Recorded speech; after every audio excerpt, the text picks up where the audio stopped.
I'm gonna have to change something. I cannot I cannot do it where I just have like a white circle. Hi and welcome to my channel. My name is Amanda and we're gonna do the monthly wrap-up for the month of November. I have my journal here where I have everything that I've read for this month. I did do a mid-month wrap-up, so I'm just going to read those titles of those books. And if you want to hear what I thought about any of those, go check out that video, which I will link above. I read The Drawing of the Three by Stephen King, Naked in Death by J.D. Robb, Glory in Death by J.D. Robb, Best Served Cold by Joe Abercrombie, Wild Magic by Tamara Pierce, The Last Final Girl by Stephen Graham Jones, The Poppy War by R.F. Kuang, Nightfall by Daniel Barnett, Immortal in Death by J.D. Robb, The Eye of the World by Robert Jordan, Clockwork Angel by Cassandra Clare, Practical Magic by Alice Hoffman, Wolf Speaker by Tamara Pierce, and Universal Harvester by John Darnielle. Those were the first half books that I finished, and I have that video that you can go watch there. So now let's talk about the second half of the month books. So I stopped to change my background. I also took my sweatshirt off. It's been a couple of hours, and except for where the sun's coming in the window right here, everything, you can at least see my face now. So let's actually get started with these books. The first thing that I read was Rapture in Death by J.D. Robb. This is book 4, I think, in her In Death series, and I don't really have anything extra to say. We're still just following Eve's life as she deals with personal things and professional things. There's always people dying, and there's always a case to solve, and then there's always things happening peripherally to that in her life. And I still liked it just like I like all the rest of them. There is a more in-depth video about the In-Depth series. They're going to be coming out once a month, talking about what I've read for that month. The next book, The Return of the King by J.R.R. Tolkien. This book was the last in the trilogy. And not only is this one of my fantasy on the fantasy list from Klaus, but it's also part of a read-along that I was doing with the Seeking Stories Discord channel. And Klaus was a part of that also. It was both of them together. And so every month we've read one of the books of the trilogy. And November was The Return of the King. I really liked it. I talk about this more in my fantasy video, but the book was so different from the movie. The rest of them have pretty much been the same, like wild things didn't happen in the books that weren't in the movies until this book. But the whole ending is completely different. Like the movies just ended after the ring has been destroyed, but the books have a whole other thing. I've got to the ring being destroyed and I was only like 60% of the way through the book, and I was like, what am I missing here? And so it was a lot, and it was great. I loved the ending. I think Merry and Pippin just continue to be so much better in the books than they were in the movies, so more well-rounded and actually fleshed out characters, and I like them so much more in the book than in the movies. But anyway, I'd talk about that more in a separate video. Next is Growing Up Dead in Texas by Stephen Graham Jones. And I don't know that if it was me or if it was this book, but I think this is my least favorite Stephen Graham Jones book. And based on how much I've loved all the rest of them, I'm going to say this one was on me somehow. Because I just could not get connected to the people in the story. I don't know, I just couldn't get invested in what was going on. But it's written by a writer, and he's writing his first nonfiction book about what happened to him or the people around him in Texas. And he's going back to interview people who were like there when this event occurred. And so he kind of is uncovering things that had been hidden before. So you know just as much information as the writer / narrator does as he's going through doing this book. So, I mean, I still enjoyed it. Like I said, it's just my least favorite of his books so far. Okay, next is Lullaby by Daniel Barnett. This is book 2 in the Nightmareland Chronicles. I'm pretty sure that's what it's called. And I was blown away. Like I read the first book and I loved it. And I thought, okay, I'm ready. I'm ready for the next one. This is going to be good. I know it's going to be good. And it was not just good. It was fantastic. It continued to surprise me.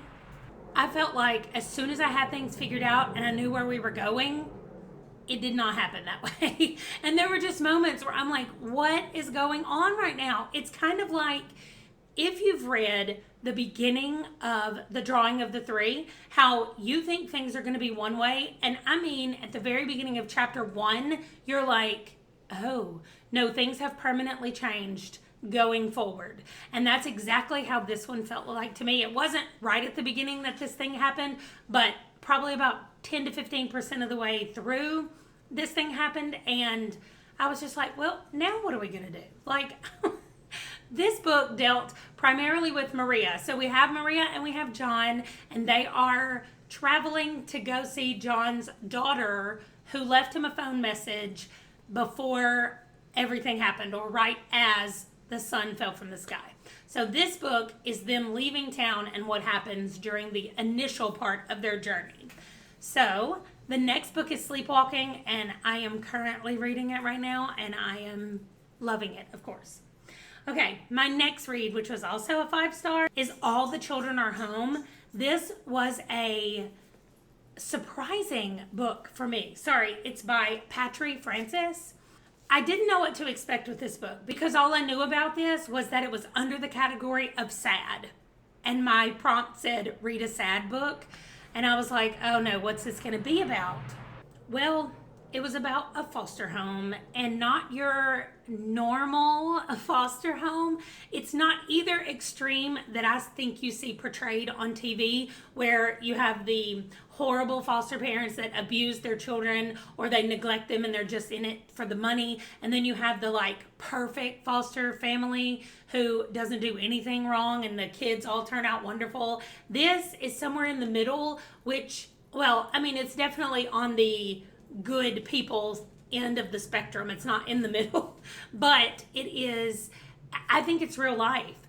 Everybody has issues, especially when you have dealt with traumatic childhoods. You have issues, and the home that these kids are going into, the home has issues just like every home, and the way they all deal with these things and the points of view that we get switched back and forth made this book so good. And while there was not a lot of action and it wasn't super plot driven, I think that even if you're in it for the plot driven stuff, you'll still enjoy it because of all the different changes in the points of view.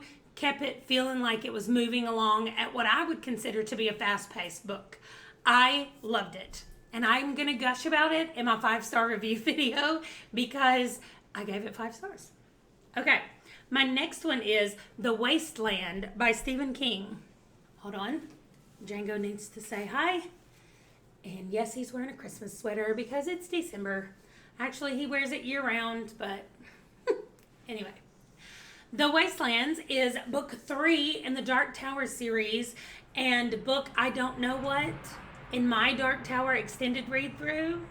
This book picks up right where the Drawing of the Three stopped, and so we still have our little quartet of people, and they are continuing on their journey. That's all I'm going to say about it because I don't want to give any spoilers away if you've not read the other books. But if you want to know my actual thoughts about it, spoilery and everything, that will be in my coming up in my Crocheting with King series, where I will talk about that book more in depth. Okay, the next book is Long Overdue at the Lakeside Library by Holly Danvers. This I got as an ARC from NetGalley, and I read it on my Kindle, and I DNF'd it. I mean, I did not give it a rating. I did have to write a review for it because that was because I got it from NetGalley. And so I did write a review, and I said what I didn't like about it and kind of went into more detail, but I don't feel like you should give a book a rating if you DNF'd it. Just, that's my own personal opinion. So anyway, unless you DNF'd it because it's like super offensive, just if you don't like the book, don't give it a rating. I mean, if you DNF it because you don't like it, then don't rate it. That's my own personal view and how I do it. This book was just super boring. Like, there was a murder at the beginning-ish, and I just didn't care. I was like, okay, he died. The main character is running a library that's usually closed down during the winter because it's in the northern part of the United States. And when they get snow, they usually just shut down. Well, she is recently widowed, and she's decided that she wants to keep it open all during the winter, and she's just going to stay up there and live above the thing and just make it all like hers. And so that part was actually really interesting, including the discussions that they had about grief and like moving on after the loss of a spouse. I thought that was the best part of the whole book. But her best friend was pretty much the most annoying person in the whole book, and her best friend's husband is the one that's accused of the murder. So her best friend's in it a lot. And she just says like the weirdest things. I don't know if the author was trying to make sure there was no profanity in this book. And so they just say her husband, she finds out that her husband is being accused of murder and that there's a dead body. Like, all of that happens at the same time. And she's just like, cheese and crackers or something like that. I'm like, what? No. I did not like her. I did not like her personality at all. I didn't care if her husband went to prison for this murder. I didn't care about any of it. I was actually sad because the guy who died was actually in the bookstore earlier in the day and was talking to our main character, and I actually thought they had chemistry. And I was like, well, that's going to be nice. Maybe he's going to help her solve the crime and they will get closer or whatever, because he told her that his wife was gone. And so she was like, oh, maybe she's died. I mean, that actually was not the case, but that's what she thought, and I actually liked him, and then he died. And I was like, well, there went that. And then there felt like there was a forced love triangle that was still not resolved. I flipped through and read the end of the book because I just wanted to know if something cool happened at the end that I wanted to know about. And no, it did not. So the next one that I read that was a little bit better was Melmoth by Sarah Perry. And I'm going to talk about this in my NPR video more because this was one of my NPR challenges. And Melmoth is a character, not a character. Melmoth is a mythologically, I don't even know how to say it. She's like a myth that has been passed down from years and years. And she was, I'm going to try to get this right. The women, this is all the way back in Bible times, the women who went to the tomb and saw that Jesus was resurrected went back and told all the men, and the men were like, meh, it's women, they're probably wrong about this. And she actually said, yeah, we didn't see anything, the women are just lying. So she has been cursed now for cowardice because she wasn't brave enough to stand up and say, no, this is what we saw. So she kind of haunts people who do cowardly things. And this book, we follow a few different people and we remember the cowardly thing that they did. And so it kind of jumps around in timelines as each person is remembering back. And I don't know. It was okay. It was not fantastic.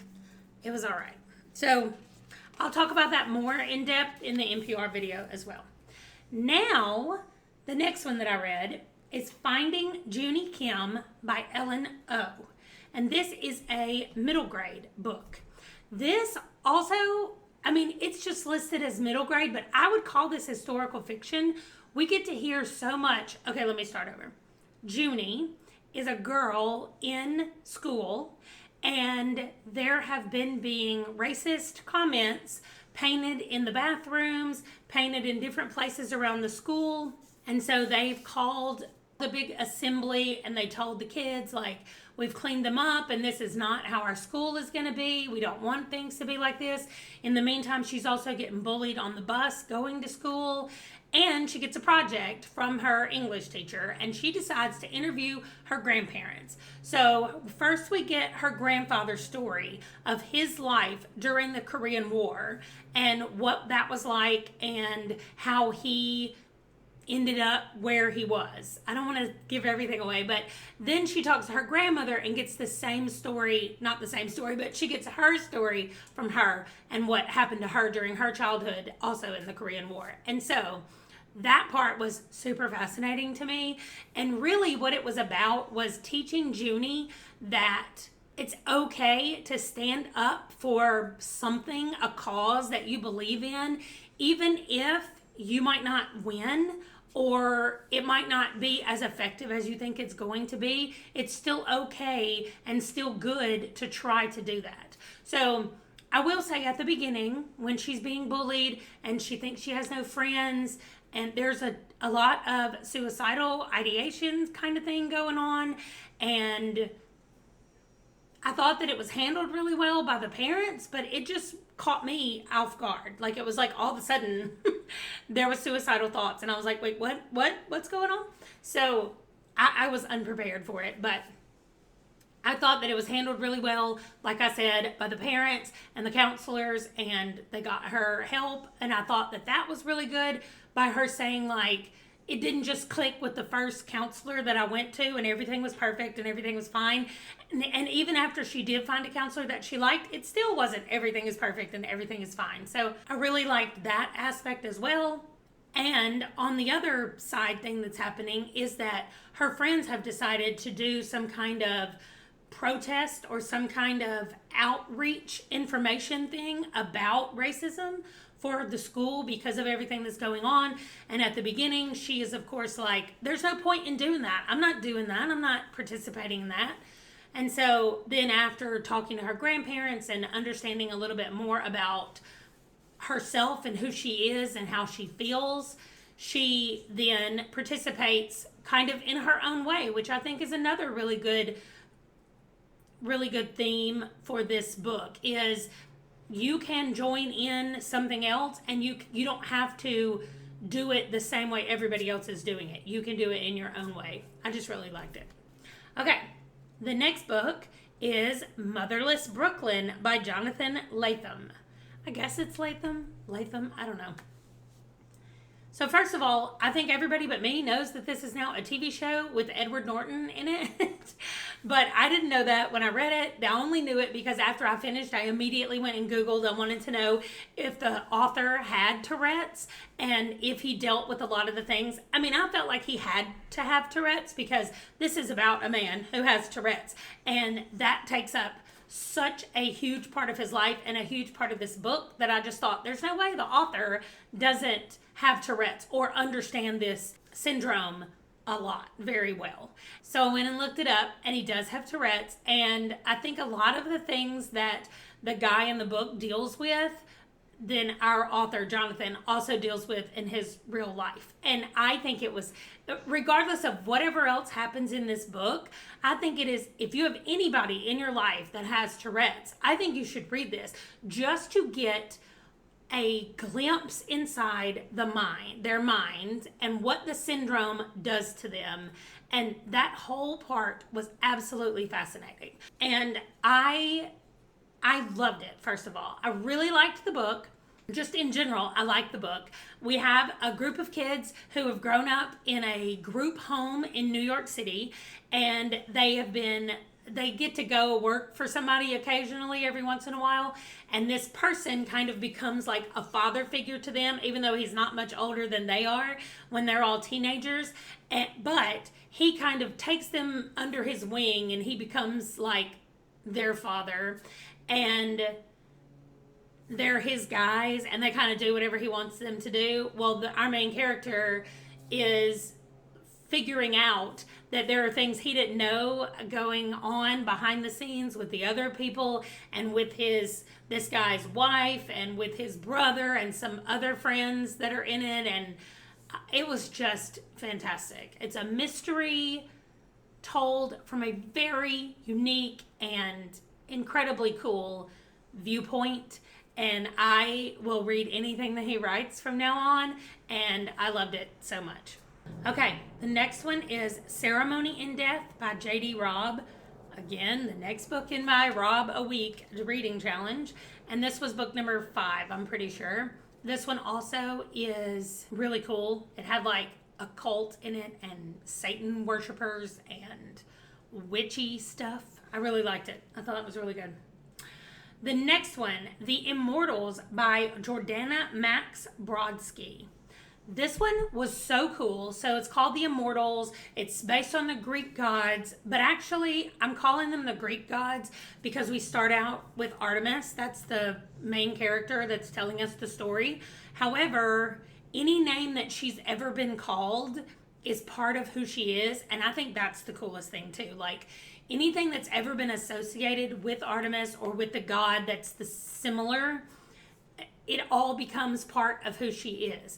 And the gods are all losing their powers, or most of them have lost their powers because nobody worships them, nobody believes in them. Well, a small cult has started and Artemis is like getting some jolts of power and she doesn't understand what's happening because they seem to also be associated with murders. And she's like, hey, there was never human sacrifice in any of our previous things. So I don't understand how I'm tied into what's happening over here. And so she's kind of trying to solve these murders. At the same time, we have a professor at a university who specializes in that time frame, and he can speak like ancient Greek and all that kind of stuff. And so he is kind of working with her. They start working together to try to solve what's going on. And it's funny because we get to see the gods Apollo and Hermes. Who else is in here? Hephaestus is in here at one point. There's just so many. I mean, we hear about a lot of them, but we actually get to talk to a few of them. Oh, Dionysus, the one that's all about the drinks. I forgot exactly how you say his name. Anyway, it was really funny and so well done that I definitely went and added this immediately to my old author list and one more series that now I need to read. Like I didn't already have enough. Okay, only have 2 left. Thank you for sticking in this long.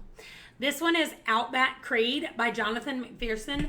This one is from NetGalley. Also, this is an audio version that I got. And I never want to rate the audio from NetGalley because a lot of times it's just like the preview audio. Like this will not be what it actually sounds like. There's sometimes a lot of weird sounds in the audios I've noticed of NetGalley. But this one was actually pretty good. It was not a fantastic quality, but also I thought that the narrator did a really good job. So this is called Outback Creed. We are in the Outback in Australia. I know nearly nothing about any of that. Whatever I do know probably came from some Crocodile Dundee movies a long time ago. So I'm going to start that right there with that preface. I know nothing about this. However, there is a boy and he has been kidnapped. And there is a lawyer who is going with a group of lawyers to try to get the tribe's leaders, the indigenous people, their leaders, to agree to give them rights to this land. Not, I don't think, give them the land or sell them the land, but sell them the rights to use part of this land because they're wanting to do some kind of mining operation. And it seems like they're being very forthcoming with like, this is what we want to do. This is why we need your land. But this boy, who's part of their indigenous community, has been kidnapped. And they don't even know this at the beginning. We stumble upon it when we're in the point of view of one of the lawyers. They hear the boy yelling and they find him in like this cave, and all of these secrets come out as the boy and the man kind of work together to figure out what's going on and to get themselves out and back to the city. And so I thought that it was entertaining for like an adventure story, and it wasn't fantastic. It was too short, first of all, to be able to develop the characters as much as I thought they needed to be developed. But overall, the story I thought was pretty good.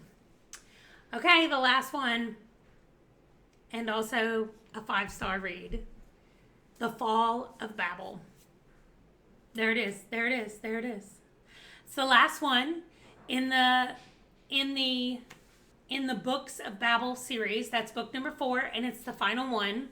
I won that, and I was so excited to get it. And I have read each of the books, one a month, leading up to November so that I could read that one in November. So everything is really fresh in my mind. I thought this wrapped up so well. I thought that there really is not a better way to wrap it up than it did right now, than it did. And I am calling this book the end and also the beginning. I so hope that he continues to write stories in this world. I don't care if it's about these characters or not. He has created just the coolest world, and I would love for him to explore so many more areas of it that we just got hints of through all of these books. I would love it.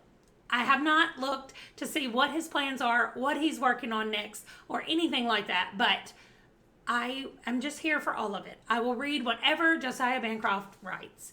And for those of you who read Sinlin of Sins, book number 1, and like me, you were like, I don't even like Sinlin, I can tell you that I finally fell in love with Sinlin in this book, and still not at the beginning of this book. But I do like Sinlin.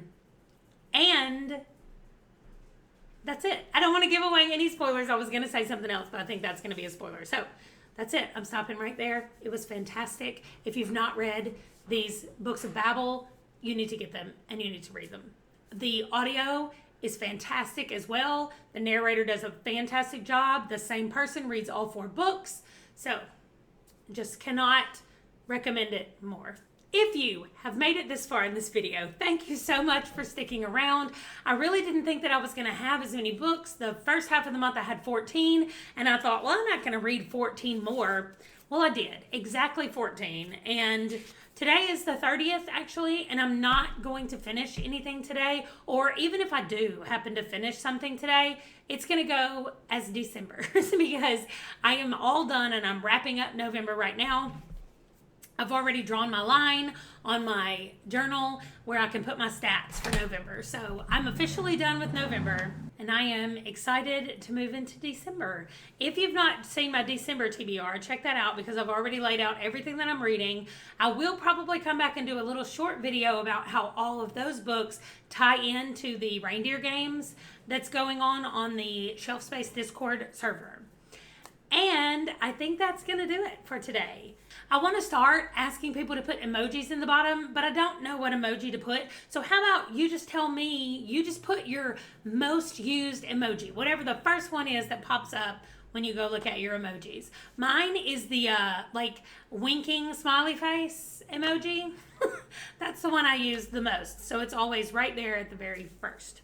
So let me know down below if you've read any of these books, if you have any suggestions for what I should read, because I am constantly adding to my want to read list on Storygraph. So I will see you in my next video. Bye guys.